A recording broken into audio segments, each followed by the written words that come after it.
Germany answers Ukraine's plea for tanks. U.S. also poised. Source: Yahoo News. Date 25 January 2023. Berlin, Kyiv. Reuters. Germany announced plans on Wednesday to deliver heavy tanks to Ukraine, and the United States was poised to do so too. A breakthrough, hailed as a decisive military boost by Kyiv, and condemned by Moscow as a reckless provocation. Kyiv has been calling for months for Western main battle tanks that would give its forces greater firepower, protection, and mobility to break through Russian defensive lines and potentially swoop through territory occupied by the invaders. A few hundred tanks for our tank crews. This is what is going to become a real punching fist of democracy, Andriy Yermak, the head of Ukrainian President Volodymyr Zelensky's administration, wrote on Telegram. Germany will send an initial company of 14 Leopard 2 tanks from its own stocks and approve shipments by allies who field them, with the aim of supplying Ukraine with 2 battalions, typically comprising 3-4 companies each. Berlin would also provide training, ammunition, and maintenance. This decision follows our well-known line of supporting Ukraine to the best of our ability. We are acting in a closely coordinated manner internationally, Chancellor Olaf Scholz said in a statement. 2 sources in the United States said Washington would also provide dozens of its Abrams M1 tanks. Kremlin spokesman Dmitry Peskov said any U.S. tanks sent to Ukraine would burn like all the rest. 20 armies worldwide field Leopards, which Germany has made in their thousands. Poland and Finland have already pledged them once Berlin agrees, and several other countries are expected to follow swiftly. Britain has already offered a company of its comparable challengers,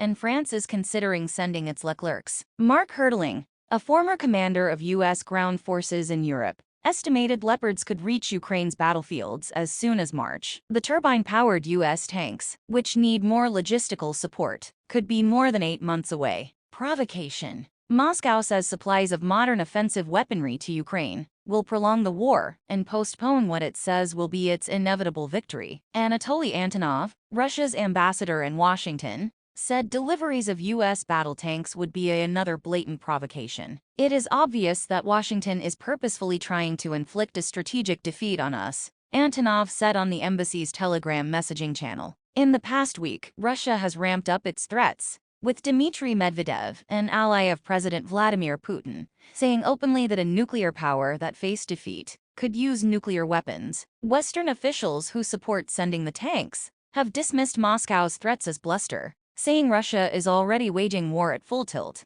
and has been deterred from attacking NATO or using nuclear arms. The right decision by NATO allies and friends to send main battle tanks to Ukraine, alongside Challenger 2s. They will strengthen Ukraine's defensive firepower, British Prime Minister Rishi Sunak wrote on Twitter. Polish Prime Minister Mateusz Morawiecki tweeted a message of thanks to Scholz for a big step towards stopping Russia. The decision lifts one of the last taboos in Western support, providing weapons that have a mainly offensive rather than defensive purpose. Last week, allies pledged billions of dollars worth of new military aid that stopped short of sending the tanks, with some politicians in Germany wary of provoking Moscow. The pledges of recent weeks already include hundreds of Western armored fighting vehicles and troop carriers, seen as more effective in attacking when combined with tanks to burst through enemy lines. Dozens of tanks. In the 11 months since it invaded, Russia has killed thousands of civilians, forced millions from their homes, and reduced entire cities to rubble. It says its special military operation was necessary to stem a security threat arising from Ukraine's ties to the West,